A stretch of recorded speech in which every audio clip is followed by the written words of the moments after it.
आपने कभी सोचा है कि भारत में बहुत बड़ी तादाद में भारत का सनातनी हिंदू एपोलोजेटिक हो जाता है, अपने धर्म को लेकर, अपनी मान्यताओं को लेकर, अपने कल्चर को लेकर, अपने ज्ञान परंपरा को लेकर, अपने फेस्टिवल्स को लेकर और anything and everything that is Hindu, उसको लेकर वो एपोलोजेटिक हो जाता है। उसे वैलिडेशन चाहिए वेस्ट का, मानो उन्हें सर्टिफिकेट चाहिए जो ये बताए कि नहीं आप लोग सब ठीक है। ऐसा क्यों है? भारत का सनातनी हिंदू ऐसा क्यों हो गया? किसने उसे विवश किया? किसने ये सब सिखाया? दोस्तों, इस्लामिक आक्रमणकारियों ने और यूरोप के क्रिश्चियन कॉलोनाइजर्स ने हमें 1000 वर्ष तक अपना शिकार बनाया, हम पर राज किया और अपने नैरेटिव्स गढ़े, जिसका हमें आज तक नुकसान उठाना पड़ रहा है। और ये हिंदू फोबिया, ये हिंदू विरोध की जो मानसिकता है, वो पूरे विश्व में आज भी हमें सुनाई पड़ता है। भारत के अंदर भी सनातन को खत्म करने की धमकियां हमें मिलती है। मैं सिर्फ इतना कहना चाहता हूं कि यदि हम इतिहास के पन्नों को बहुत ही साक्षी भाव से अगर हम पलट कर देखें तो हमें ये मालूम पड़ता है कि इस पूरे विश्व में सबसे अधिक प्रताड़ित अगर कोई लोग हैं तो वो सनातनी हिंदू हैं। हिंदुओं को हीलिंग की जरूरत है, हेट की नहीं।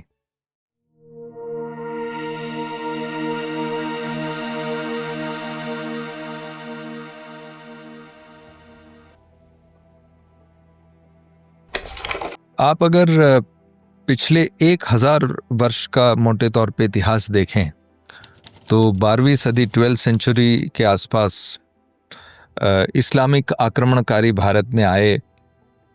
तो वो जो पहला इस्लामिक आक्रमणकारी आया तब से लेकर ये औरंगजेब और इत्यादि वो आखिरी था, तब तक उन्होंने जितनी यातनाएं हिंदुओं को दी, इतनी मानवता में एक मनुष्य जाति ने दूसरे मनुष्य जाति पर इतना अत्याचार कभी नहीं किया था।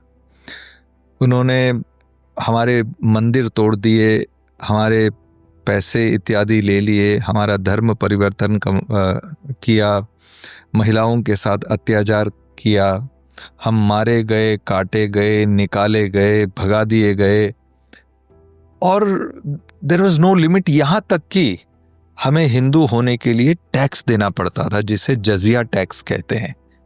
आप कल्पना कीजिए, हमारे अपनी धरती, हमारे अपने भारत में हमें हिंदू होने के लिए टैक्स देना पड़े, जजिया देना पड़े। तो इस प्रकार की बहुत यातनाएं हम पर हुई। उसके बाद यूरोप से क्रिश्चियन कॉलोनाइजर्स आए, हम पर आक्रमण किया। उसमें डच थे, पोर्चुगीज थे, फ्रेंच थे और अंत में ये ब्रिटिशर्स। पहले तो ये लोग सिर्फ भारत आए थे लूटने के लिए, पैसा कमाने के लिए, लेकिन 1813 या 1815 के आसपास उन्होंने देखा कि हिंदुओं को जब तक तोड़ न दिया जाए, खत्म न कर दिया जाए, भारत पर राज नहीं किया जा सकता।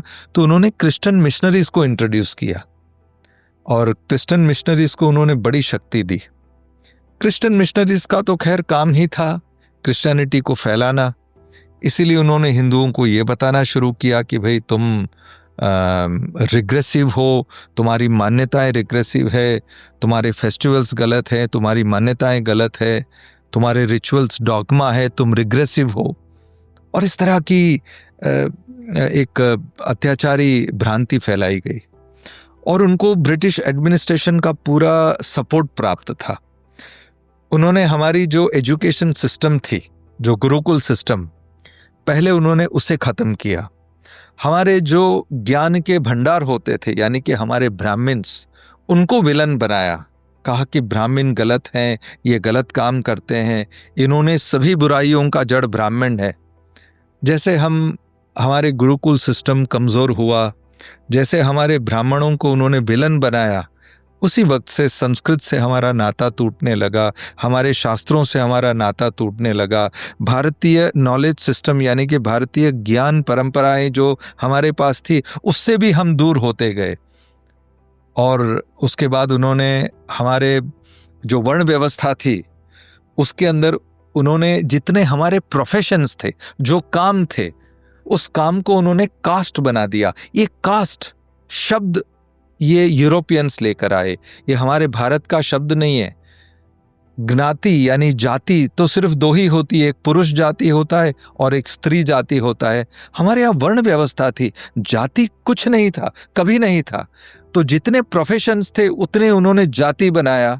फिर उन्होंने कहा कि तुम ऊंचे हो, तुम नीचे हो, और देखते ही देखते इन 1000 वर्ष और पिछले 500 वर्ष के अंदर सनातनी हिंदुओं का जो सोशल स्ट्रक्चर था वो खंडित हो गया।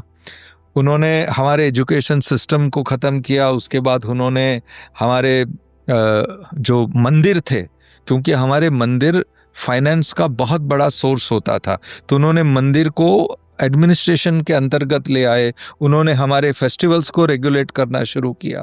इतना ही नहीं, जो हिंदू परंपराएं थी उसको उन्होंने एक क्या कहते हैं सोशल कोड बनाया पर्सनल लॉस का, और पर्सनल लॉस को उन्होंने कोडिफाई किया।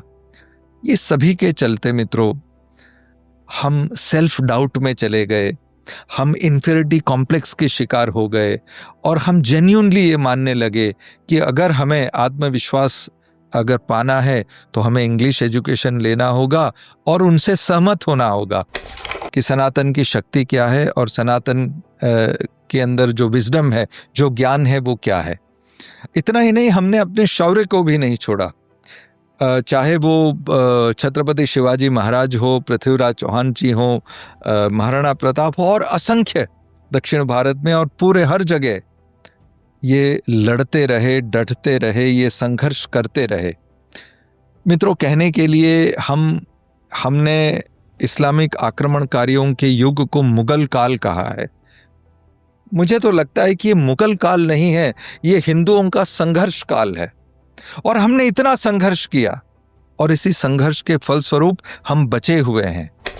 कॉलोनाइजर माइंडसेट से हमें बाहर निकलना होगा, और किसी भी प्रॉब्लम को सॉल्व करने के लिए सबसे इंपॉर्टेंट चीज है उसका अवेयरनेस। जब तक हम इन चीजों से अवेयर नहीं होंगे तब तक हम उसमें प्रोग्रेस कर नहीं पाएंगे।